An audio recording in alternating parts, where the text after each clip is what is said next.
Okay, Carolyn, we can get started. We're live on our YouTube channel. Great, thank you. Good evening. Before we begin, I want to invite our Spanish-speaking community members to click the bottom button of your Zoom screen and choose the Spanish option to hear the forum in that language. Welcome to the Louisville City Council Candidate Forum, sponsored by the League of Women Voters of Boulder County. My name is Carolyn Cutler. I am a proud member of the League, and I am pleased to serve as moderator for tonight's forum. The League of Women Voters is a nonpartisan political organization. For 100 years, we have encouraged, informed, and active participation in government and influenced public policy through education and advocacy. To remain nonpartisan, the League never supports or opposes political candidates or parties. Our candidate forums are typically held in person with a moderator, candidates, volunteers, and audience. Carolyn, sorry to interrupt. Would you pause a moment so that Rosabel can give the instructions in Spanish, and then we'll go ahead and continue with your introduction. You want me to start back or wait? Yeah, would you please just start with the introduction, and then Rosabel can take over. All right. Welcome to the Louisville City Council Candidate Forum, sponsored by the League of Women Voters of Boulder County. My name is Carolyn Cutler. I am a proud member of the League, and I am pleased to serve as moderator for tonight's forum. The League of Women Voters is a nonpartisan political organization. For 100 years, we have encouraged, informed, and active participation in government and influenced public policy through education and advocacy. Sorry, go ahead and pause there. Let's let Rosabel give the instructions so I can move her into the interpretation channel. Okay, Rosabel, go ahead. Sí, muy buenas noches. Está usted aquí al foro de Louisville de la Liga de Mujeres Votantes. Para poder escuchar esto en español, en un momento van a ver un globo al pie de su pantalla. Por favor, elijan español para poder escuchar esto en español. Si están en un teléfono, vayan a los 3 puntitos y bajen hasta encontrar interpretación. E igual pueden ingresar y escuchar esto en su totalidad en español. Muchas gracias. To remain nonpartisan, the League never supports or opposes political candidates or parties. Our candidate forums are typically held in person with the moderator, candidates, volunteers, and audience members all in the same place. But to observe public health best practices, we're participating online. Do I want to give Rosabel a chance? Let's just pause for about 30 seconds here, and we'll let everyone switch over into the other group. So just give me 1 minute. Okay.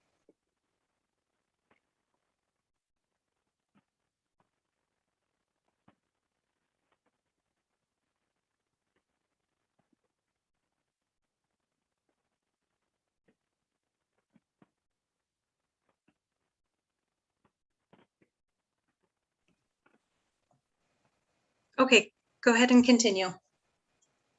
For this forum, we are pleased to have Spanish language interpreters Rosabel Rice and Nicholas Arizaga providing the Spanish translations. According to FCC policy, candidate forums must be broadcast in their entirety except by media reporting on events. Candidates or their staff are asked not to record this event.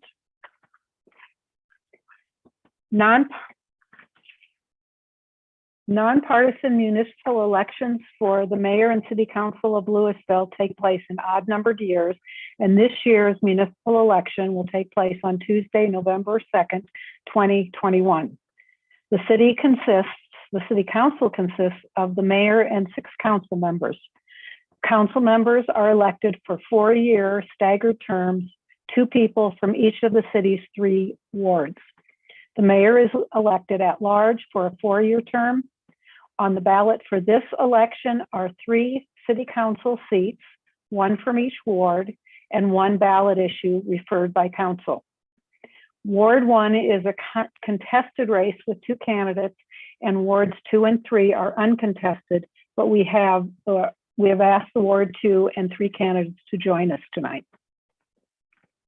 The format for tonight's forum will be as follows. Each candidate will have 1 minute for an opening statement. We will then begin with the questions which have been submitted electronically online by the community to the League. Questions have been reviewed by our League of Women Voters volunteer screeners and will be addressed by all candidates. We will ask the candidates as many questions as time permits. Each candidate will have up to 1 minute and possibly 90 seconds to answer the question. As the moderator, I will announce the time allotted to answer each question. If it is different than the expected 1 minute. Our Zoom timer will help you stay on track. We will finish with 1 minute closing statements. Tonight's forum participants include, in ballot order, running in the contested race for Ward 1, Keith Keller and Chris Lay. Maxine Most is running uncontested for Ward 2, and Kyle Brown is running uncontested to represent Ward 3. Now to the opening statements and questions. Again, unless otherwise noted, each candidate will have 1 minute to respond. Please keep watch for the timekeeper's signal at the 15-second mark and end when your time is up. If you are mid-sentence when your time is up, please promptly finish that sentence so we can move on to the next candidate. For opening statements, we will begin with candidate with candidate Keller.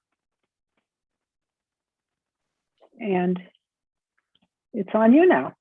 Thank you. Good evening. My name is Keith Keller. I'm a retired engineer. I've been a resident of Louisville for 16 years with my family, my wife, and 3 children. And I'm running for City Council, Louisville, Ward 1. Thank you. Candidate Lay.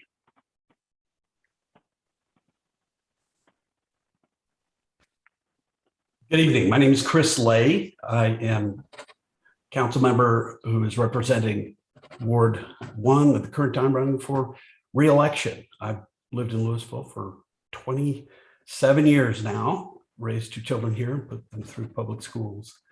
And my wife lives here as well. I'm a lawyer by training and problem solver. The reason I'm running, really 3. One is that I want to preserve what is special about the small town character and the welcoming small town character that we have here.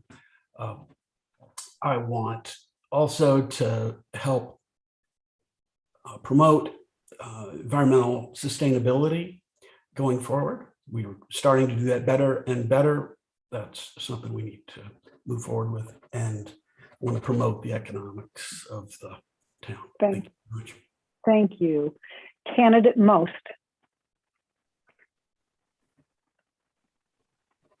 Hi, thank you for, I'd like to thank the League of Women Voters in the City of Louisville for inviting us here tonight. My name is Maxine Most, and I'm running for Ward 2 City Council. I'm a 15-year resident of Louisville. I moved here in November 2006 with my then toddler daughter, who is now a junior at Monarch High School. And I've had a 30-year career in emerging technology, providing strategic business development and marketing services to startups, scale-ups, and leading industry players, including Fortune 500s. And I've spent that time basically applying innovation and technology to solve intractable problems. I founded and launched multiple companies, including my own internationally recognized strategic consultancy, where I'm now employed. And I'm really looking forward to answering your questions tonight and giving you a little bit of a sense of who I am and what I believe about how we can make our town an even better place to live. Thanks. Thank you. Candidate Brown. Thank you, Carolyn, and thanks again to the League of Women Voters for having us. My name's Kyle Brown. I am a current council member for Ward 3 and am a lifelong public servant. I've spent my career serving the people of Louisville and the United States at the state, federal, and local levels. I am committed to making Louisville the most environmentally sustainable and economically vital city.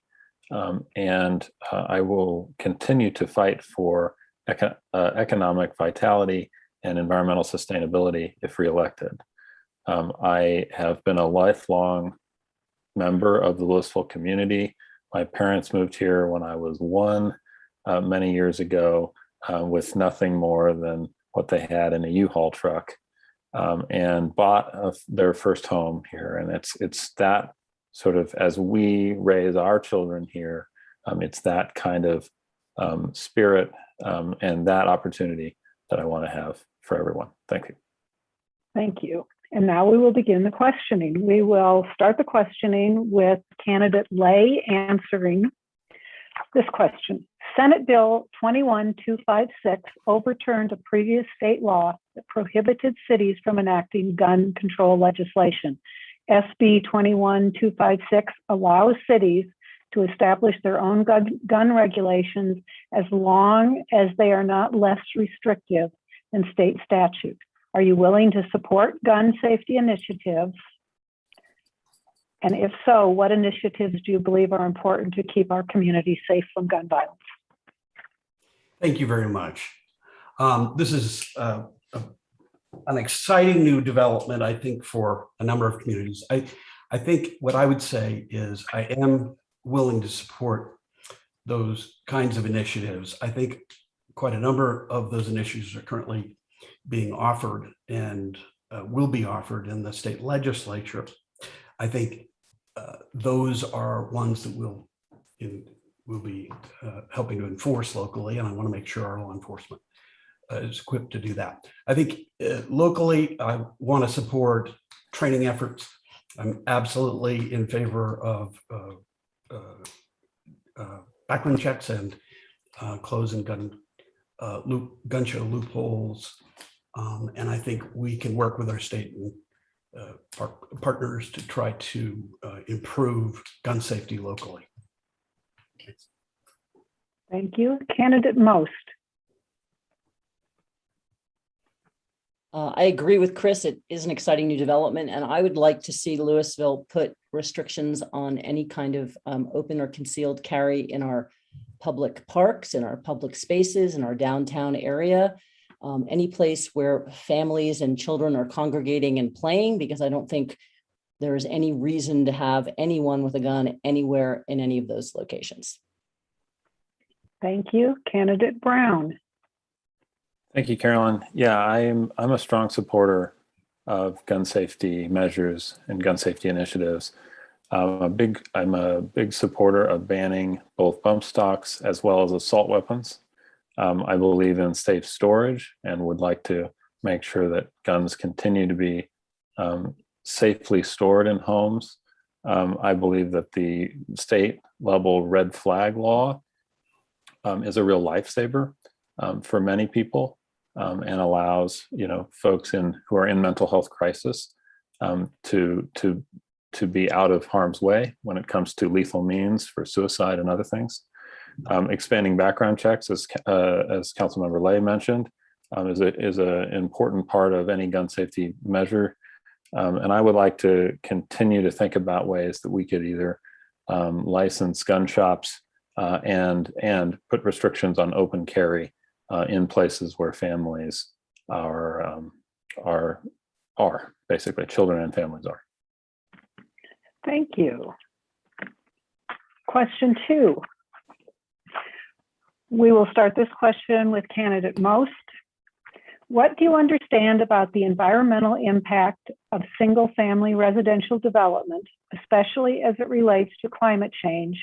And how can Louisville make up for years of low density, low transit use development, at the same time creating more affordable housing so that all of our workers can live in our community? How important is this to you as a candidate among your other priorities?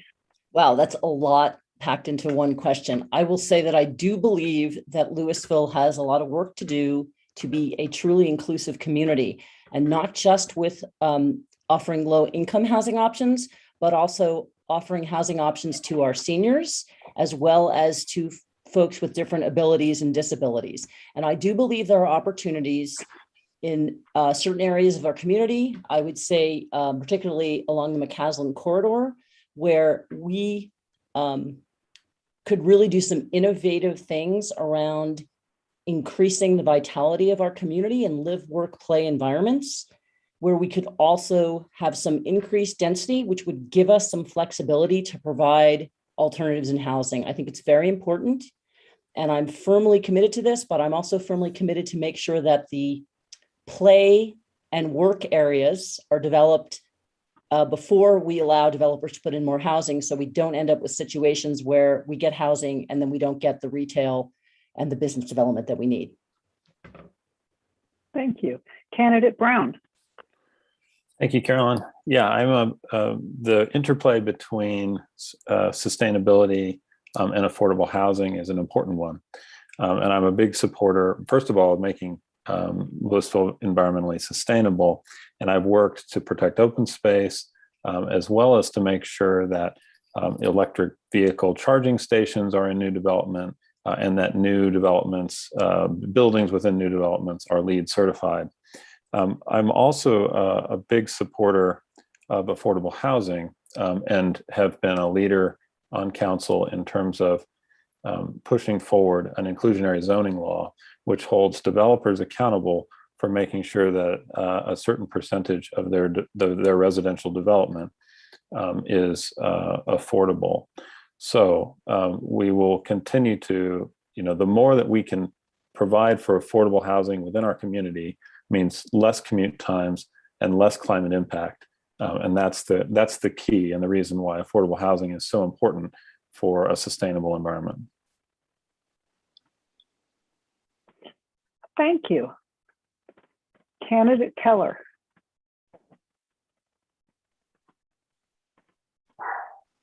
Yes, thank you. Affordable housing is a crisis in our community, just like every other community in America these days.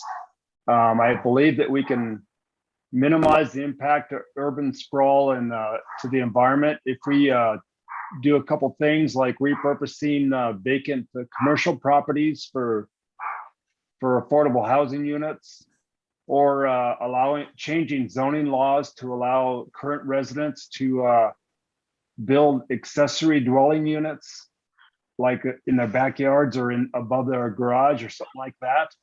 That wouldn't add to urban sprawl and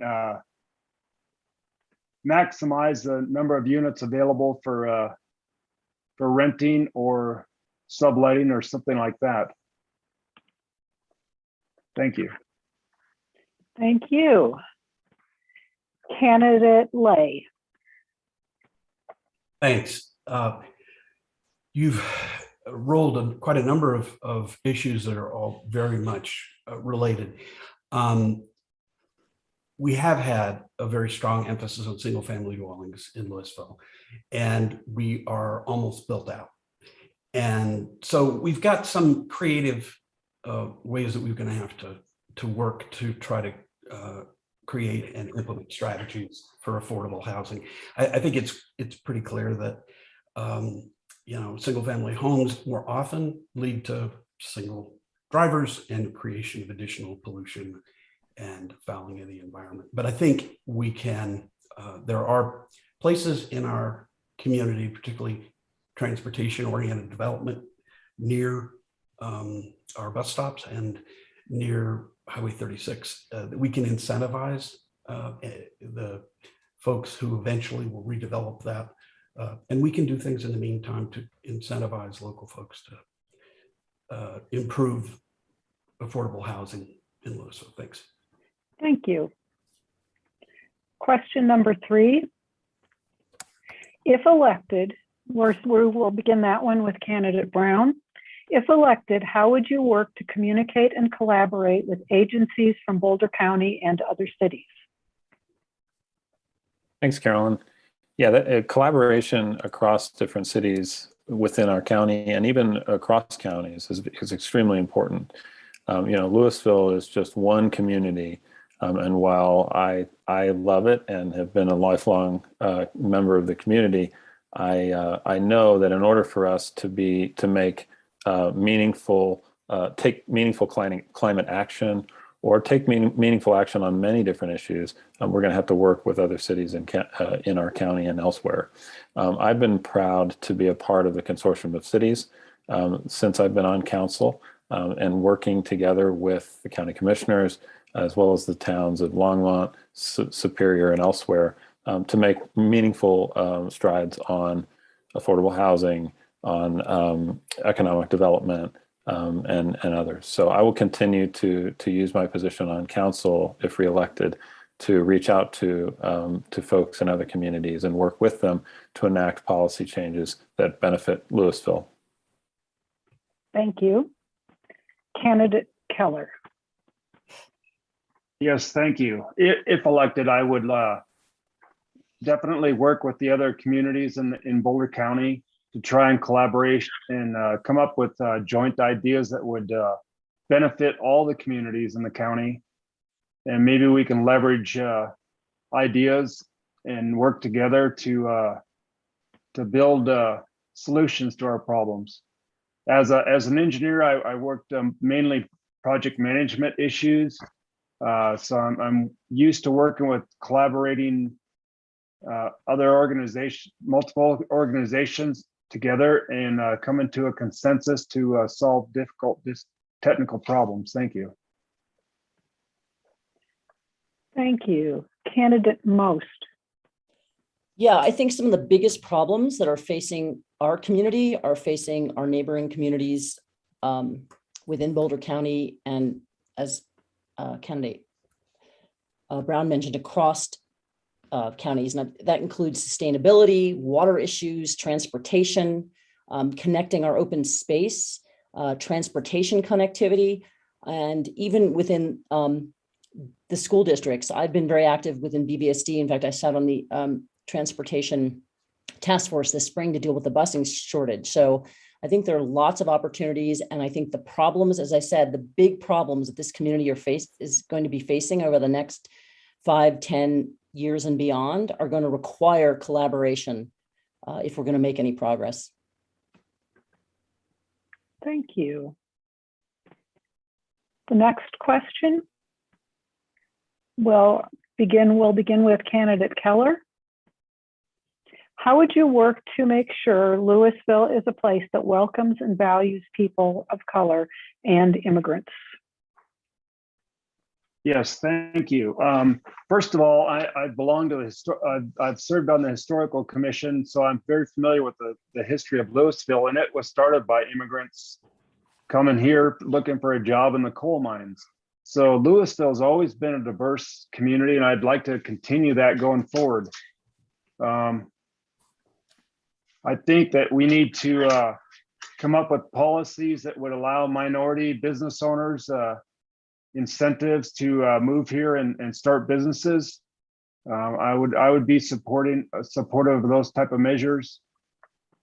Any type of disadvantaged business owners or residents,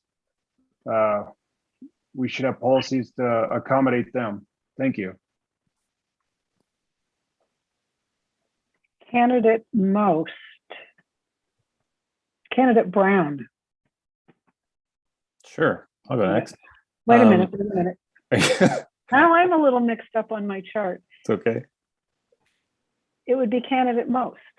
Oh, okay. So I was glad that it's a couple of years back, I believe that Louisville introduced a resolution to recognize that we should be an inclusive community that welcomes everyone and where everyone feels comfortable. And I think I think it's very important when we think about inclusivity. We're not just thinking about immigrants and people of color. I know that was the question, but I think we also need to think about our elderly community. I think we need to think about our people with different abilities and disabilities, as I said. And I would like to see several things. One is, I think, in the housing department, where we need to provide opportunities that allow people from different backgrounds and different abilities to come into the community. I also would support economic incentives for people to start businesses. And I would also like to see us as a community provide more in cultural engagement that focuses on immigrant communities, communities of color, and other, as I said, communities disabilities and communities with disabilities, and also the elderly. Thank you. Thank you. We will begin the fifth question with candidate Lay. What do you see as our community's most significant economic impacts from COVID, and what would you do to help Louisville businesses recover from the pandemic?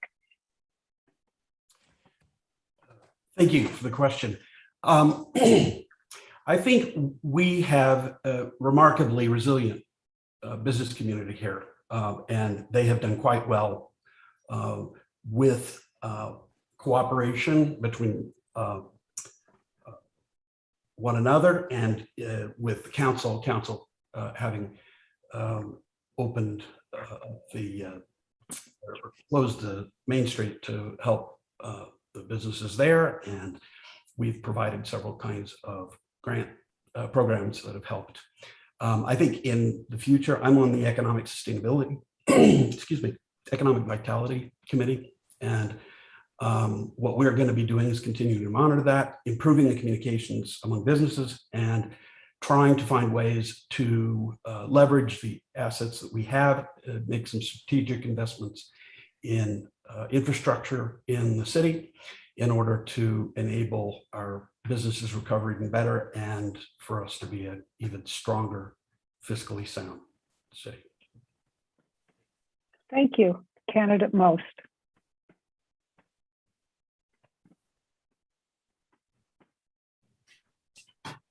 Can you repeat the question for me?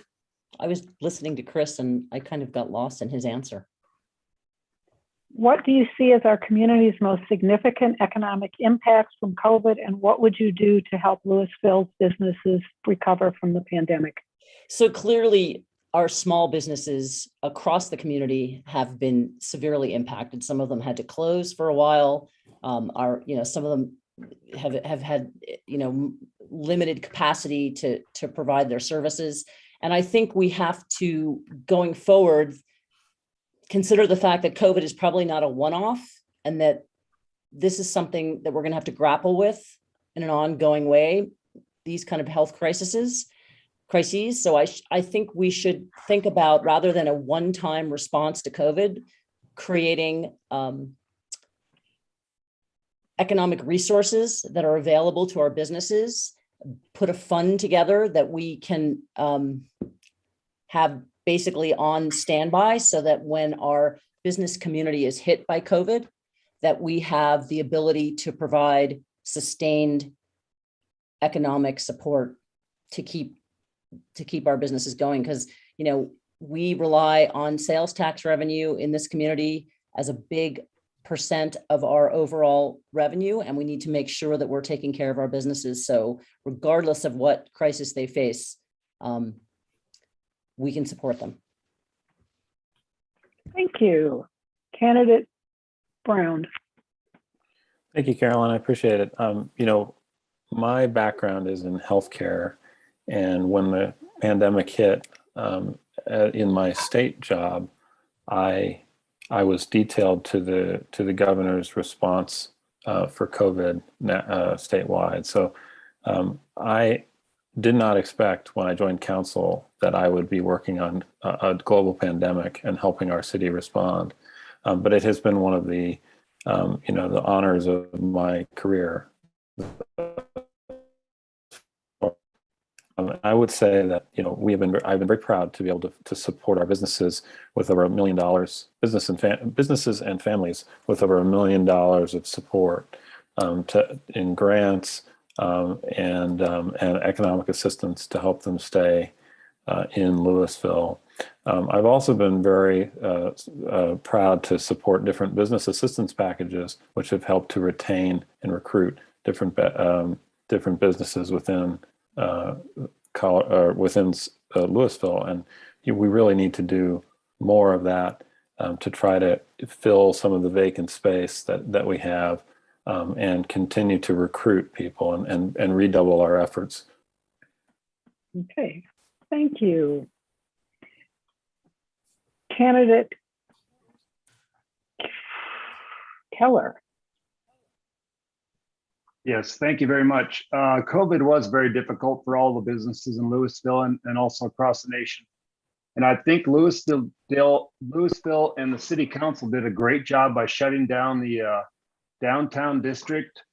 I spoke with many business owners and they said that was a game changer for their business and kept them open.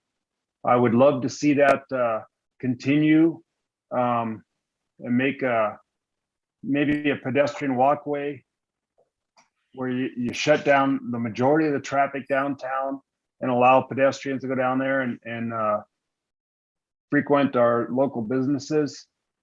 I'm not sure what there may be logistics problems in diverting traffic, but I believe that the small business district downtown is the heart and soul of Louisville, and I'd love to see it sustained throughout any future crises. Thank you.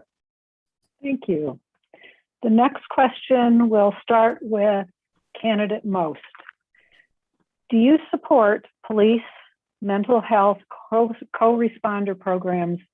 Why or why not? Absolutely. I think it is a brilliant problem. We have a fantastic police department here in Louisville. I think we're very lucky to live in a town where we have committed professional officers, and we ask an awful lot of them. And I don't necessarily think we should be asking them to become mental health experts and professionals in dealing with those kind of crises. So I believe it would be a fantastic addition.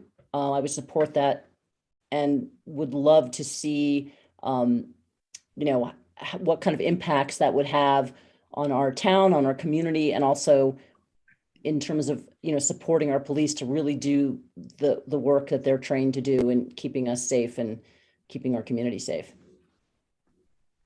Thank you. Candidate Brown. Thank you, Carolyn. Yeah, I'm a big supporter of co-responder models, and I've been a big supporter of the police department's efforts to add a social worker, a mental health worker to their ranks. That has been a really important service and that we've been able to provide to the community, and that mental health worker comes from a community mental health center, and it's a partnership that we have as a city developed with them. So would love to do more of that, because too often people who have mental health crises end up in the judicial system when they really need to be in the mental health system. And so we can do a lot more as a city with our first responders in order to make sure folks get the help and the care that they need. Thank you. Candidate Lay, or no, wait, I'm sorry, Candidate Keller. Didn't mean to leave you out. Oh, no, that's fine. Yes, I think the co-responder initiative is a great idea. I mean, police officers have a difficult enough job the way it is right now without having to be an expert on mental health as well. And I would fully support that. I don't want to have any more incidences that we've seen across the nation with that type of conflict. Thank you. Thank you. Candidate Lay. Thank you. Our police currently in Louisville are, I think, on the cutting edge of mental health related issues and dealing with these in a holistic and humane and appropriate way. Police are often called, they're going to be called when it comes to a lot of mental health emergencies, because those involve very serious self-harm and harm to others. We have already in place, as Councilmember Brown put it, these co-responder models. And we are very lucky to have in the community good training. We need to keep that up. We need to make sure that we are adequately funding the co-responders and making sure that we do what we can to keep people out of the criminal justice system that don't belong there, that really need assistance and help and support of our community. Thanks. Thank you. For the next 2 questions, you will be allotted 1.5 minutes. What steps, and we will begin this one with candidate Brown. What steps have you taken to reduce your carbon footprint? What would you like to see Louisville do to reduce the city's footprint and advance more climate-friendly policies and practices? Thank you, Carolyn. I appreciate that. Personally, we reduce our carbon footprint in my house by limiting our driving.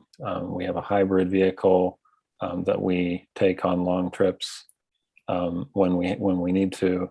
We use LED lights in the house, and we try to be very conscious about our plastic bag use, and basically don't use them anymore because of we try to use reusable bags, and have been a proud supporter of the bag initiative, which passed last year, and have been really excited to work to implement that on the sustainability side. So we need to do more as a city to increase our sustainability and our efforts there. We have a new sustainability plan, and we need to continue to try to implement those. But we can do more, and we can. And I would like to be able to provide renewable energy for every citizen of Louisville. I supported an initiative on council last year that would have provided that. Unfortunately, the council chose to go in a different direction. But I would like to see that revived, and I would like to see us continue to work with our energy partners to make renewable energy available for everyone. Thank you. Candidate Keller. Yes, thank you. We try to reduce our carbon footprint at home by recycling as much as possible, using high efficiency appliances, and rerouting rainwater to irrigate our plants in the backyard. I think things like that would help. Solar power is a huge game changer. I believe this whole city should be any city building should be totally 100% solar powered. We have it on our RV. Not that that's a big game changer, but it is a start. And I do believe that solar wind energy is something we're going to need to do more of in the future. Thank you. Thank you. Candidate Lay. Yes, as far as personal things that I do, my daughter's an educator in outdoor education, and she has provided myriad tips for us about how to do this and to help us. But I've located my own business office relatively close in order to cut down the amount of driving that I have to do. We, like the others, do composting and recycling, and frankly, need a smaller trash bin because we throw away in trash so little that we need to do that. I changed out our air conditioning units to be more sustainable, and we're in the process of xeriscaping to a greater extent in our yard. But I am a big supporter of the Sustainability Action Plan and trying to move that forward and providing some incentives for people to rely to a greater extent on solar and other renewable energy sources in Louisville. Thanks. Thank you. Candidate Most. Well, my daughter started schooling me in sustainability when she was at Coal Creek Elementary when they became a Green Star school. So certainly on the recycling and composting side, we've been doing that for a long time. I ripped out 2/3 of the grass in my house years ago and xeriscaped. I put in a swamp cooler instead of an air conditioner, which uses very, very little energy and water. You don't even see it on the electric bill. So that has been a big important step for me. I've worked from home from 20 years, so I don't commute. So we really don't use the car that much. I taught my daughter to use the RTD buses when she was 10 and a half. And I do travel for business extensively, or I did before COVID, and I would take the RTD buses. And I'm obsessive about turning off lights. My daughter and I live we're lucky enough to live in a beautiful 2,000 square foot home, the two of us, which saved my life during COVID because I was trapped at home with my 16-year-old daughter for a year. But I'm obsessively turning lights out. My house is always very dark. I just don't ever want a light on in a room when it's not being used. And of course, all the bulbs are LED, and we will be converting our outside lights over to dark skies compliance ones. In very near future. Thank you. For the next question, we will begin with candidate Keller. This one also, you also have one and a half minutes to answer this question. When issues become contentious, it is usually because conflicting yet often valid values. I'm going to start this again. When issues become contentious, it is usually because conflicting yet often valid values are involved. What strategies will you employ for hearing the diverse viewpoints of your community? What is your process for evaluating those various inputs you receive and making the final decision being your vote? Yeah, thank you very much for that question. I have to reprocess that. Yes, that always is a problem whenever you're trying to come up with a decision for a diverse group of people with different objectives and different ideas.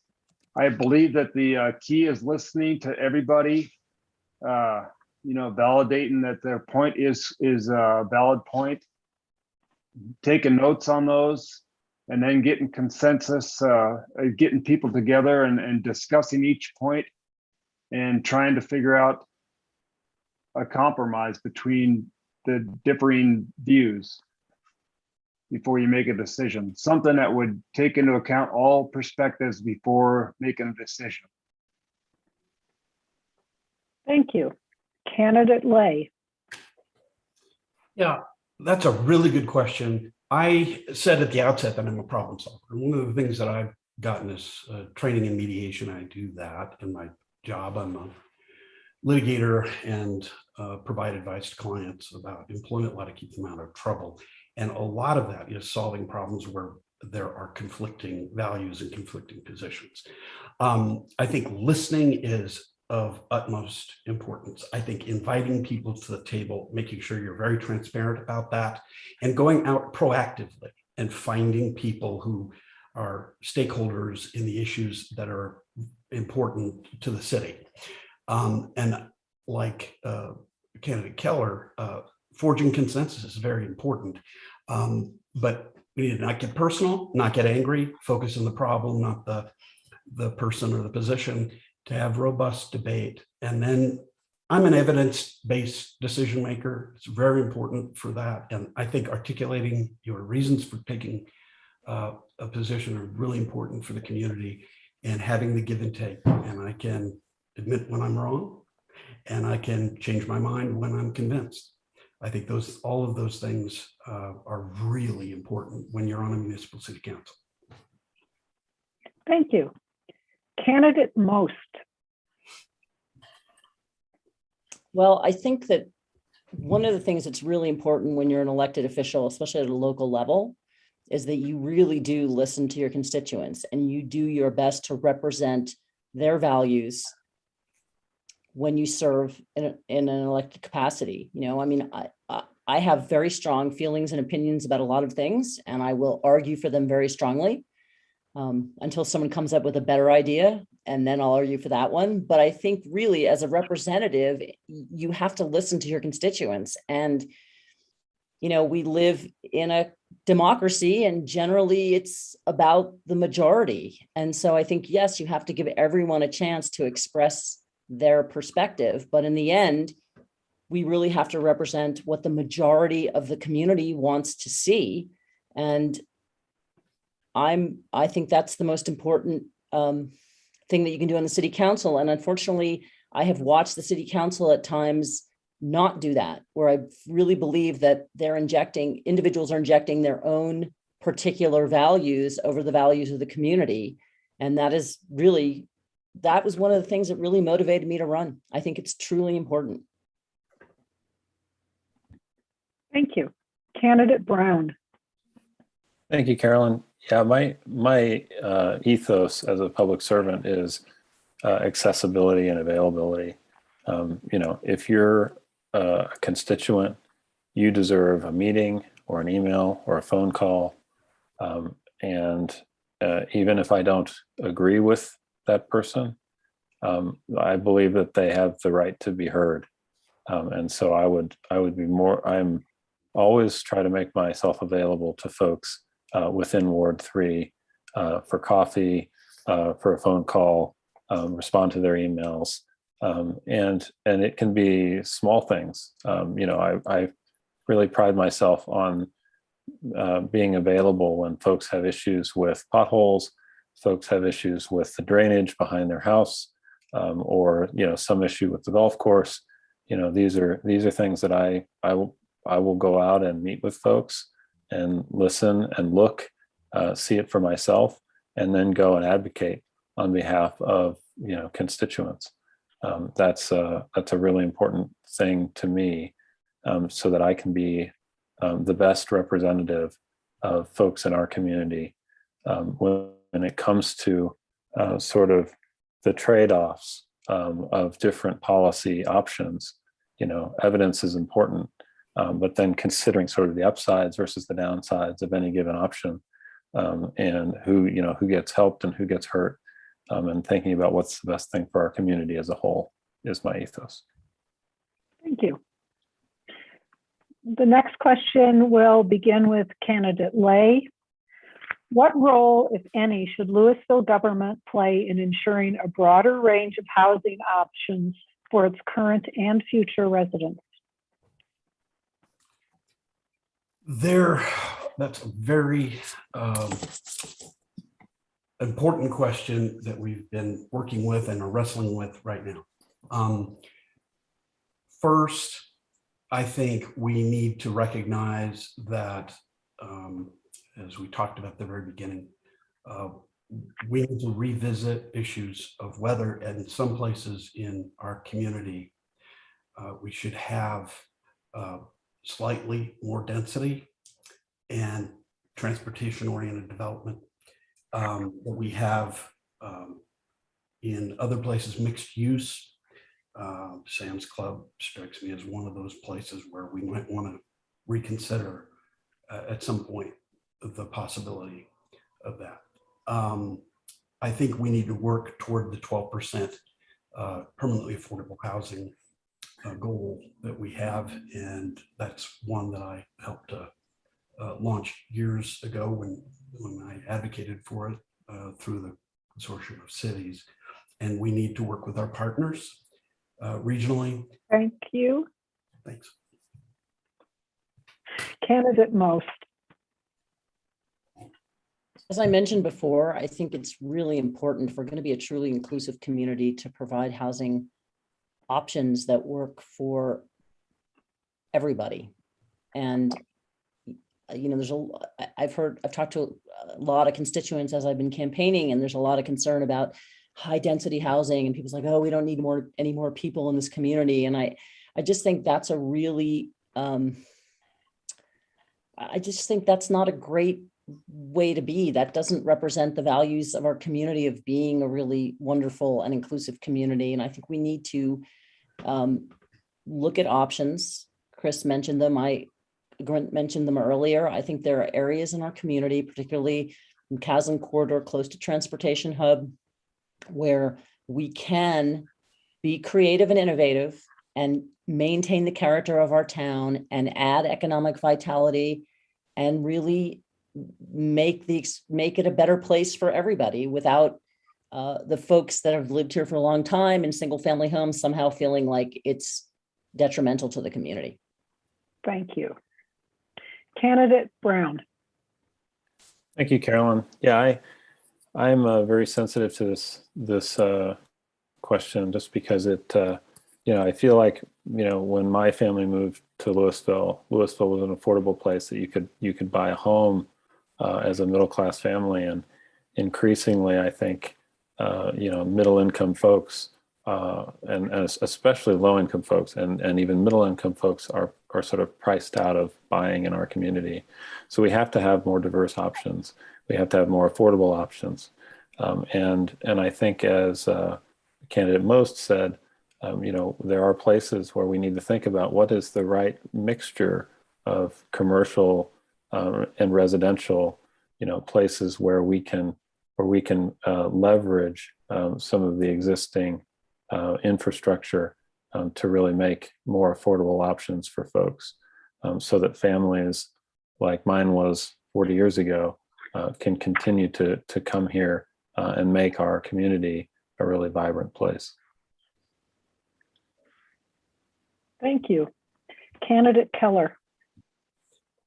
Thank you, Jolene. I think the city absolutely has an obligation to its residents to provide as many affordable housing options as possible for all economic levels of their population, whether it's through affordable housing or renting. And I'd prefer to see more affordable housing than renting, because you really can't build equity renting and move up into the middle class. I mean, that's the American dream. And I would like to see more affordable housing for low-income people or residents. And I think that there's all kinds of options that we can come up with that are acceptable to those that want more open space and to those that want more development. It's a compromise that we're gonna have to work on. Thank you. Thank you. The next round will begin with candidate Most. Louisville has seen economic successes, but also suffered losses. The city was forced to furlough employees during the pandemic. What goals and policies would you like to see embraced to facilitate a more resilient and diverse economic base? Well, the city's actually doing quite well. I mean, I think that the city council made some tough choices to try to cut back to make sure that we were well positioned with COVID, and they did a good job, and we received money from the federal government. So I think we're in good shape. I think the place where we really have to focus, in fact, we have in some senses, the biggest struggle is we can't find people to fill the open positions now. But I think the place where I really see the economic opportunities is in redeveloping some of the areas that are now underutilized and are, quite frankly, empty or blighted. And I think that the city council has to be really proactive. I think rather than sitting back and waiting for developers to come to us or for the property owners to come to us, I think we have to be proactive. We have to clarify the vision with the community in terms of what we really want to see, and then go seek out partners and work with them, if it's through public-private partnerships, if it's just through direct collaboration, to bring the kind of economic vitality that we want to this community. Thank you. Candidate Keller. Yes, thank you. I think Maxine made a good point there about finding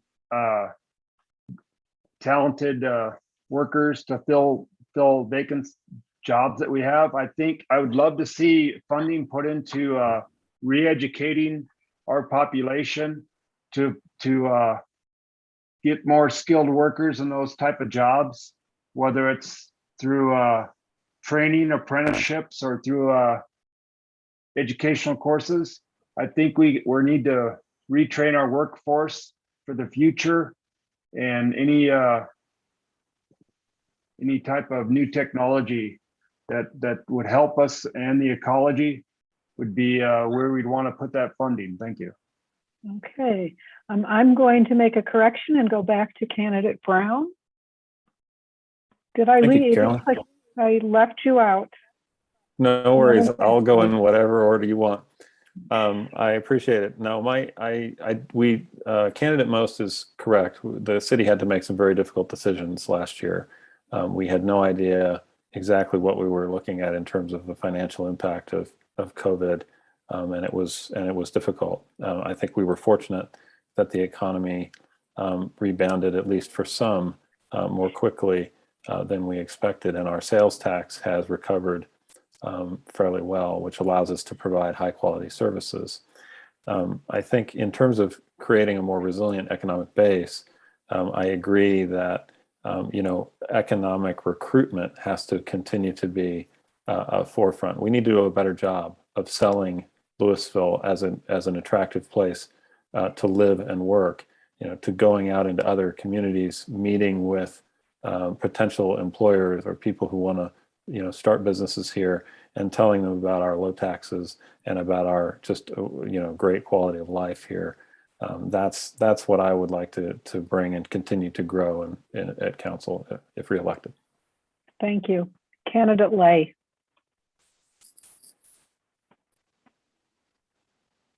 You are on mute.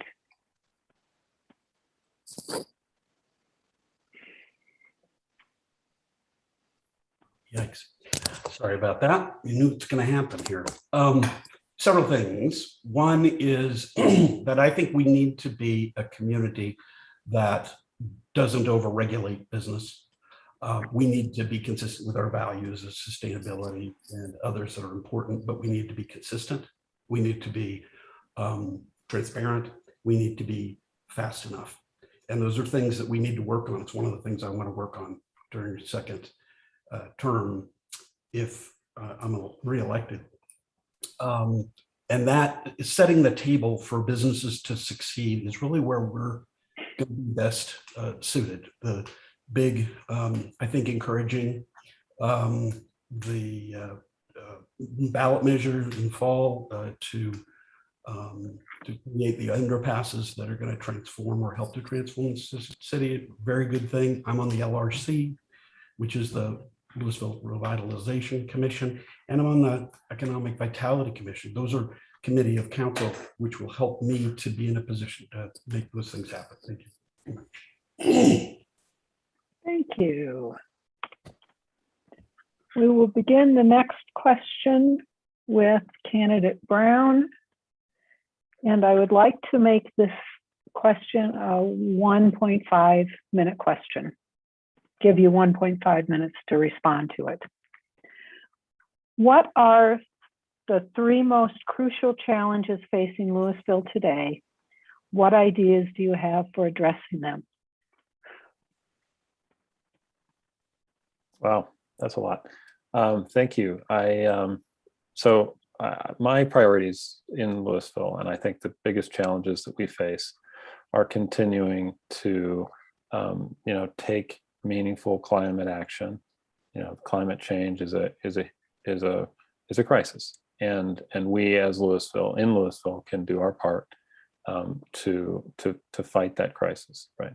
So continuing to make our community more sustainable, requiring sustainable development, working toward renewable energy for every house and every business in Louisville. Those are some of my ideas and things that I would like to see happen.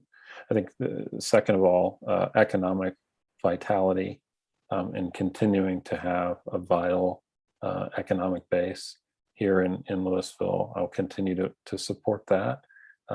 My ideas again are, making sure that we are recruiting new businesses to fill some of the spaces that have gone vacant recently, to make sure that we are building our sales tax base and our community remains vibrant and not pitted. And then, third, I would say that I would like to make sure that we are continuing to to work to make housing affordable. It continues to be a problem across Boulder County, and we've talked a bit about that already. So thank you very much. Thank you. Candidate Keller. Yes, thank you for the question. I believe that the three main issues that we need to tackle is managing dwindling resources such as water and energy. That's going to be a problem in the future going forward, especially if the climate keeps getting warmer. Training our workforce so we have skilled labor that would draw businesses here. A lot of businesses are looking for a community that's enjoyable to live in, has a skilled workforce to fulfill their job needs. And then the third is finding the revenue that would fund the city sufficiently to keep all these initiatives and objectives going. Thank you. Thank you. Candidate Lay.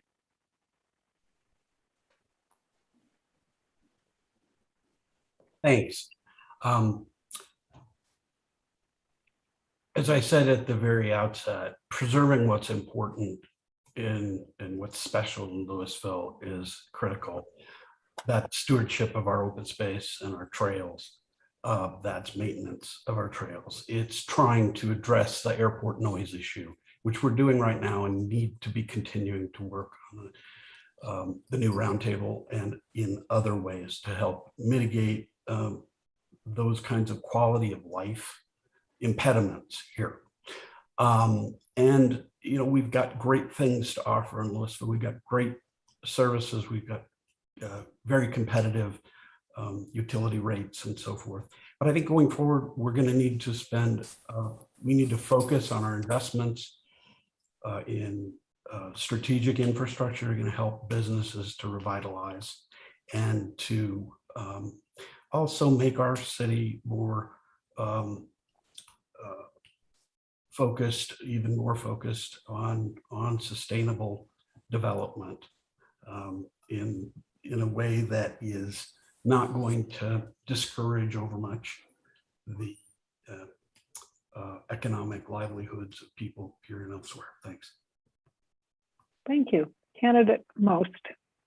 So I would say the first thing, like many of my fellow candidates here, is really sustainable living, and that's from development, updating existing infrastructure, commercial spaces, schools, homes, everything. We really need to focus on the fact that we're going to be challenged with energy resources and particularly water resources, and we have to think strategically and smartly about how we're going to handle that and how we're going to work with our neighboring communities to help really solve those problems. It's not something we can do on our own. The second thing is building a thriving, inclusive community. We do have challenges. We like to think of ourselves that way, but we have work to do, whether that's inclusivity based on race or religion or ethnicity or abilities and disabilities, gender identity, you name it. I mean, I think we need to think about structurally what we can do as a community to address those needs and to provide services for people, for everybody, so everyone feels comfortable and safe living in Louisville.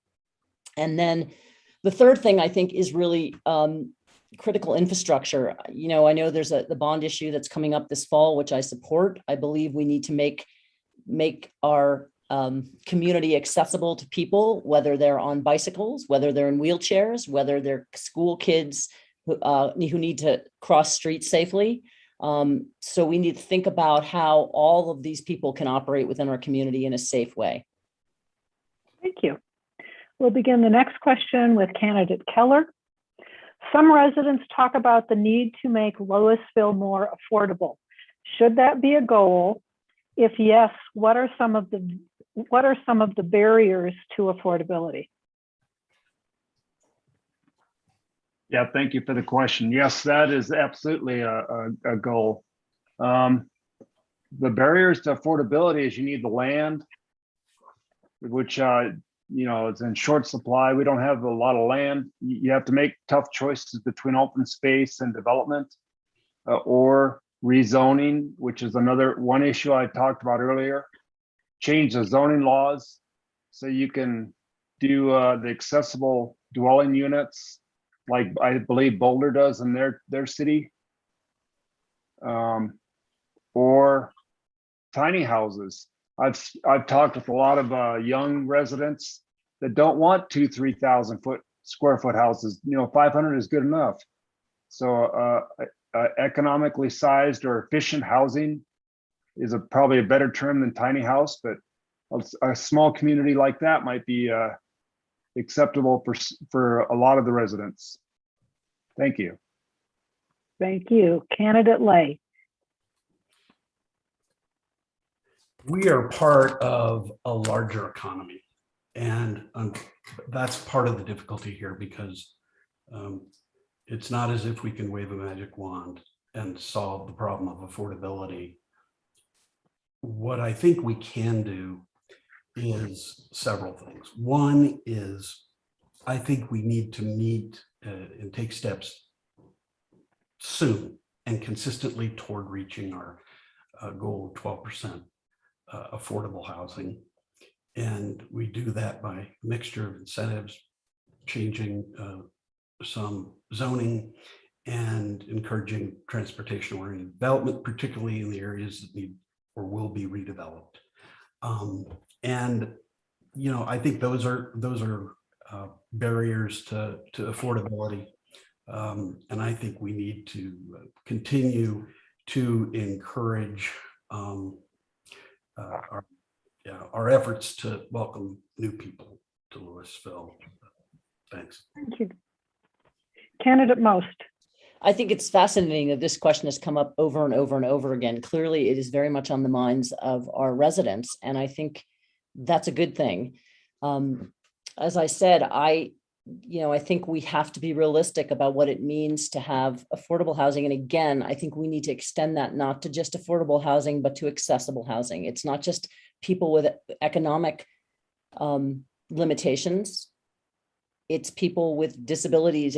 It's our older community. I mean, I was recently reading in the Denver Post how difficult it is for senior citizens to actually be able to afford living in Colorado. So I think the only way that we can do this is to proactively work with developers to bring the kind of housing we want into this community. And I think the only practical way to do that is with mixed use designated areas where we change the zoning so we can do mixed use, and we insist on retail and business before we allow housing to be developed.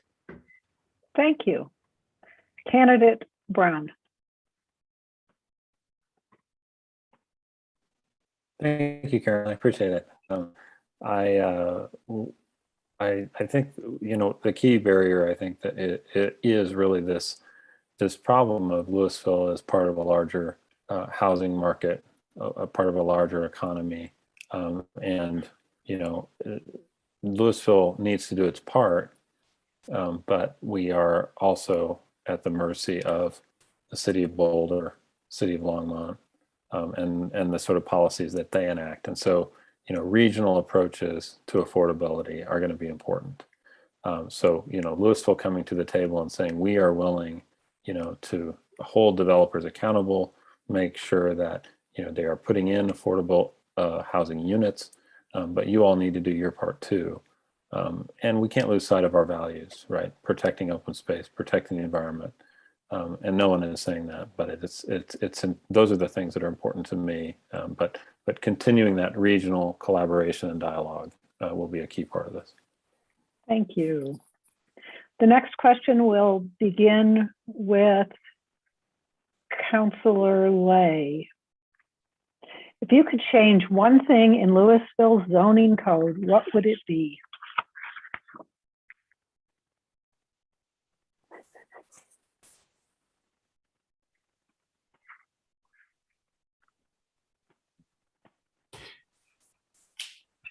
I think, as I've alluded before, we've had a period of time where we've focused on single-family homes and really not doing anything or very little on encouraging mixed use and certain amount of residential targeted to certain areas in the city. I think on the west side of town, particularly west of McCaslin, I think I would support changing zoning such that we can allow some residential development over there that we really need for affordability, for supporting business, and for creating a vibrant center over there that draws people economically and creates some activation, more economic and social activity over there. Thanks.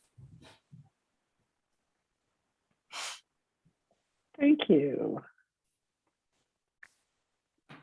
Candidate Most.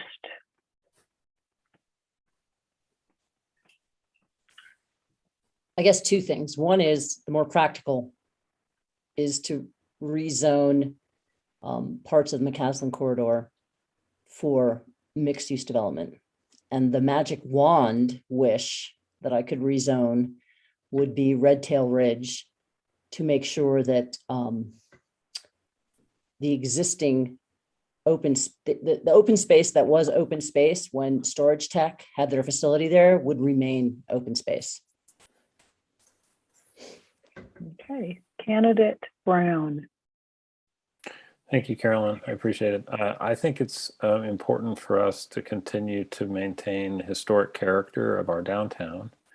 And, you know, there are steps that we can take as city council to continue to preserve that. I've been a real strong supporter of historic preservation programs downtown to make sure that our historic houses and buildings are preserved for future generations. It's an important part of our identity as a community, and you know it does a little part of me dies when I see some of those buildings being demolished. So I would like to continue to try to protect those through zoning and the Old Town overlay. Thank you. Candidate Keller. Yes, thank you for the question. I seem to have lost my video, but I would like to see the zoning change. The main zoning change would be allow or change from single family zoning to multifamily zoning. I mean, there's in the past you've had multiple generations living on the same lot. And if you had multiple structures, if you're allowed to have multiple structures on one lot, you could also do that in the future. And that would maximize the residents' dwelling units without creating urban sprawl. Thank you. Thank you. Candidate.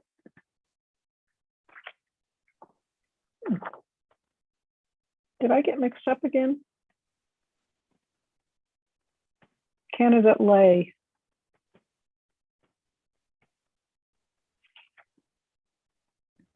Wait a minute. So candidate Most, I am all mixed up and I apologize to everybody.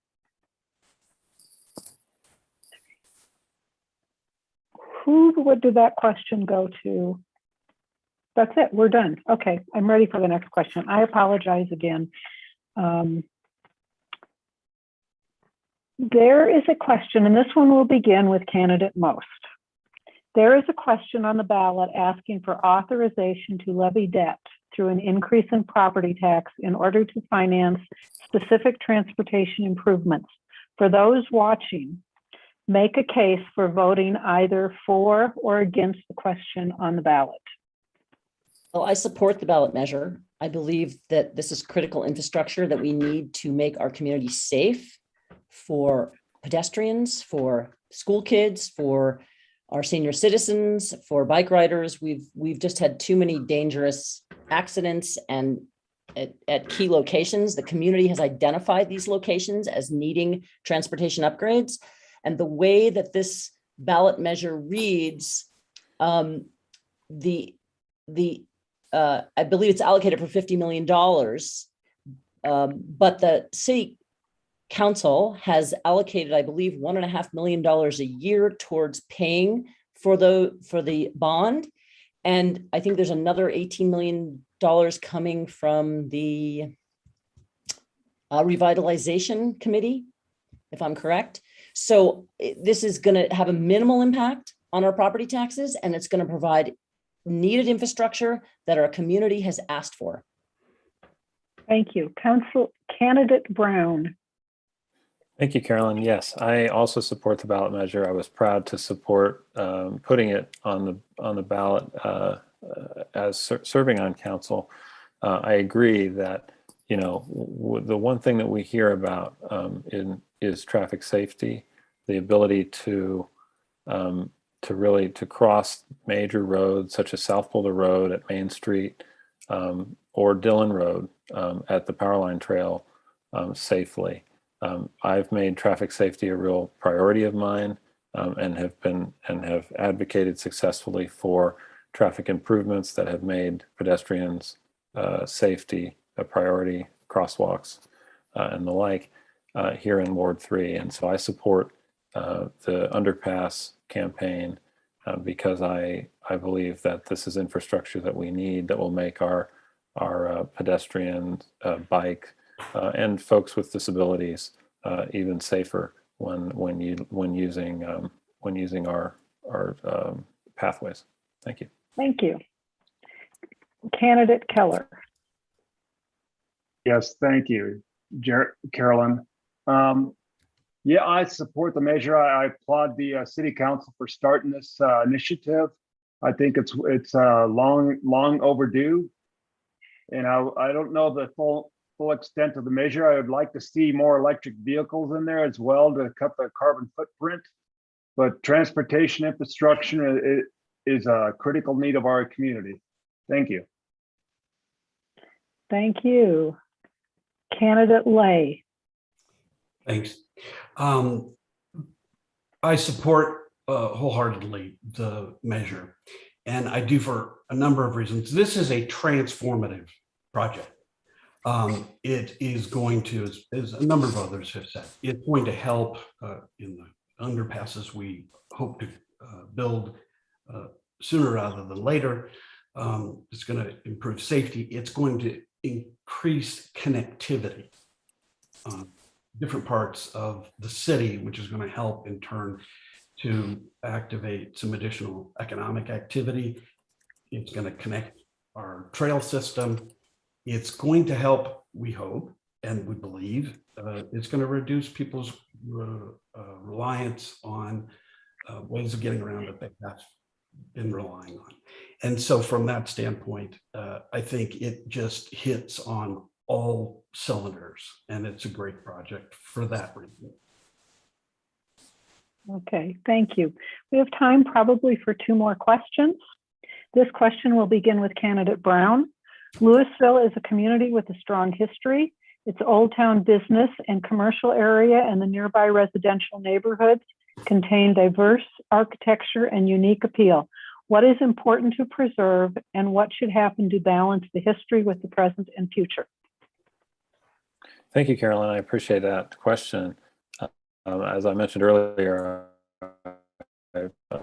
preservation in downtown has been a real priority of mine, and one something that I would like to see the council continue to make a priority. Our historic preservation program, I believe, is working really well. You know, we have really great economic incentives for landowners and building owners to preserve historic properties.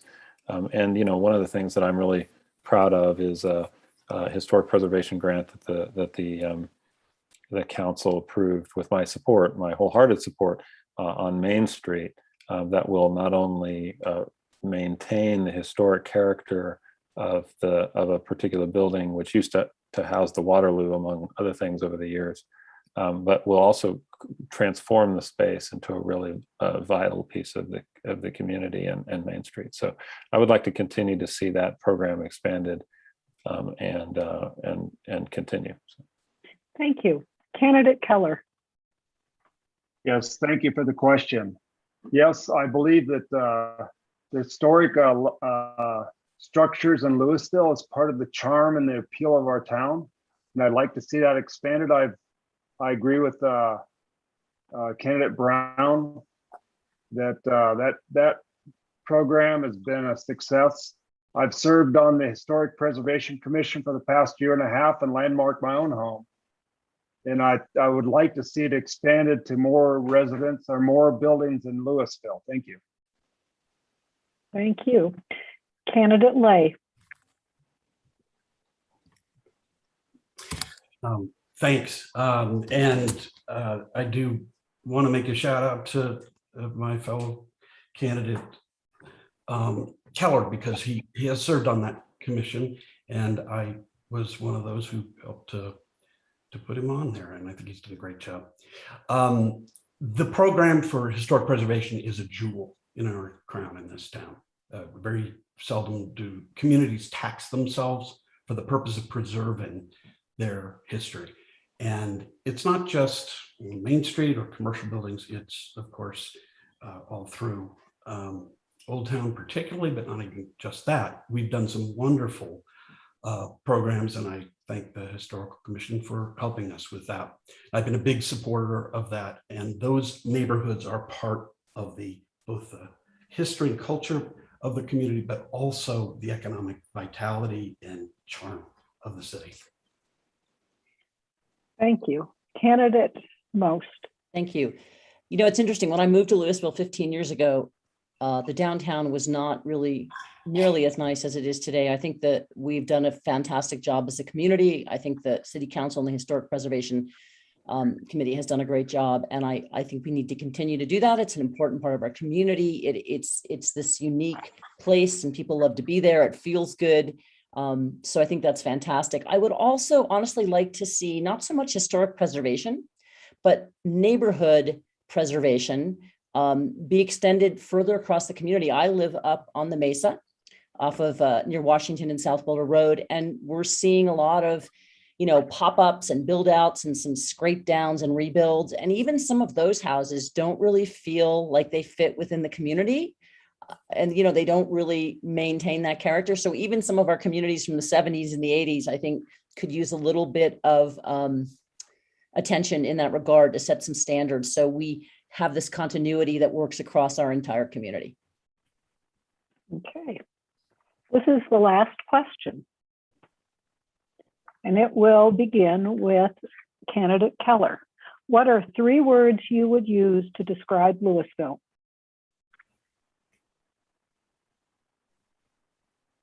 Yeah, thank you, Carolyn. I guess the 3 words I'd use is friendly, diverse, and quaint. Thank you. Candidate Lay. I think I would use the terms welcoming. I think I would use the terms improving. And I would use the term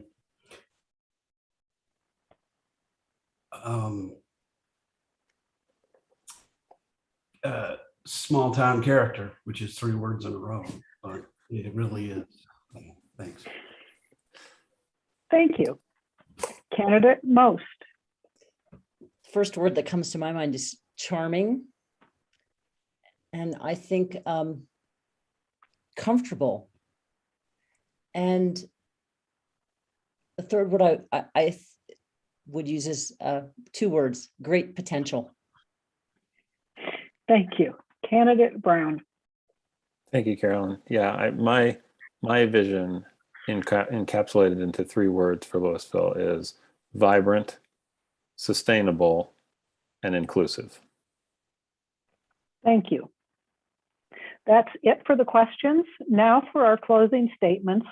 We will begin those with candidate Lay. You have a minute.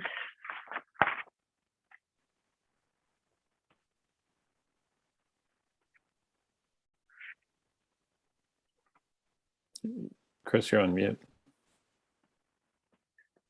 Sorry about that. Louisville is a great city. It can be a better city. I've been a part of some wonderful transformation projects in the last few years in sustainability, our sustainability action plan, and some infrastructure that we needed. And I'm looking forward to helping to improve both the ability to serve our community and its basic services, protecting our open spaces and maintaining them, being good stewards, continuing to have good water, and sustaining ourselves environmentally, and really working hard on our economic vitality strategic plan to try to make Louisville strong and able to provide what is good and to improve it in terms of a welcoming community to people who are not here yet and to those who we need to do right by. Thank you. Thank you. Candidate Most. I'm really looking forward to working on the city council because I believe that, as I just said, Louisville is full of so much potential. And I think that we have the character of our community, the availability of recreational spaces and open spaces, and our trail connectivity is something that's really wonderful. It's one of the reasons I moved here. And so what I really want to see is the community looking forward to how we become more inclusive, more sustainable, more accessible, and provide more opportunities for people in a way that really is consistent with a vision of a clean, green future, where we not just talk about sustainability, but actually put really high standards into place, and that we provide the kind of bold leadership we need for Louisville to grow and continue to be an amazing place to live for decades to come. Thank you. Candidate Brown.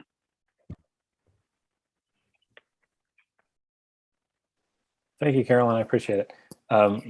My vision, of course, is vibrant, sustainable Louisville.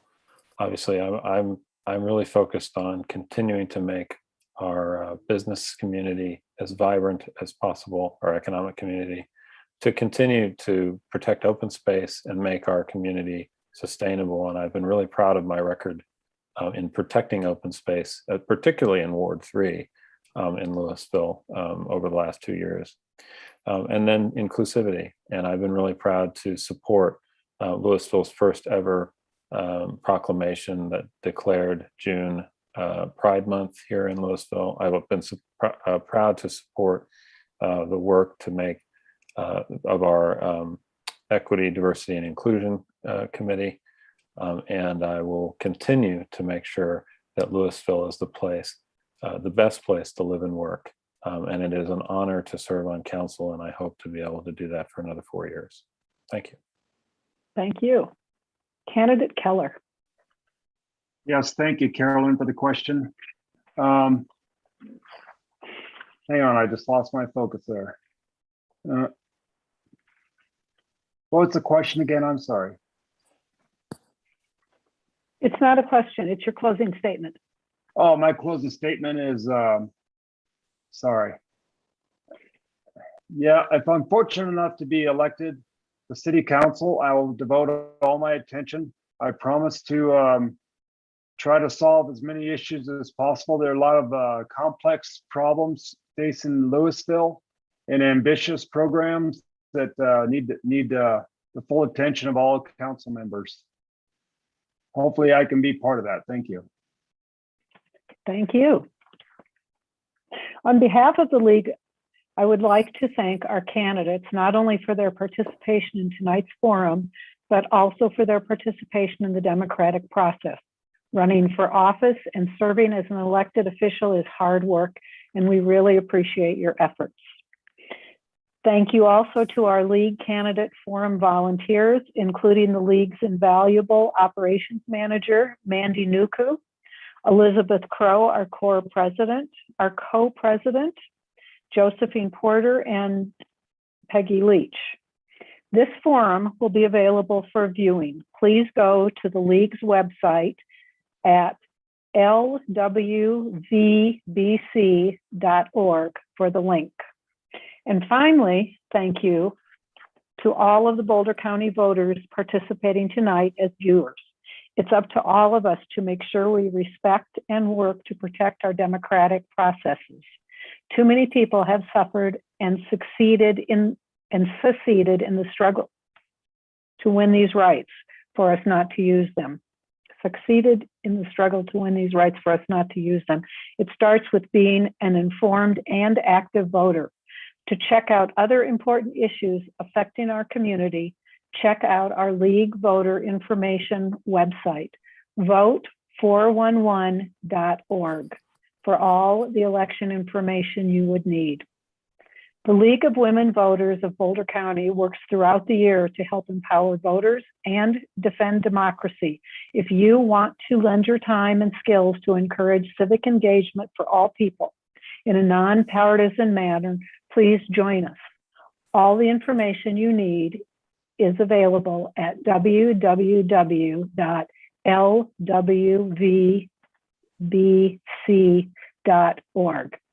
Have a great evening. Thank you very much for joining us. Thanks. Thank you. Thank you.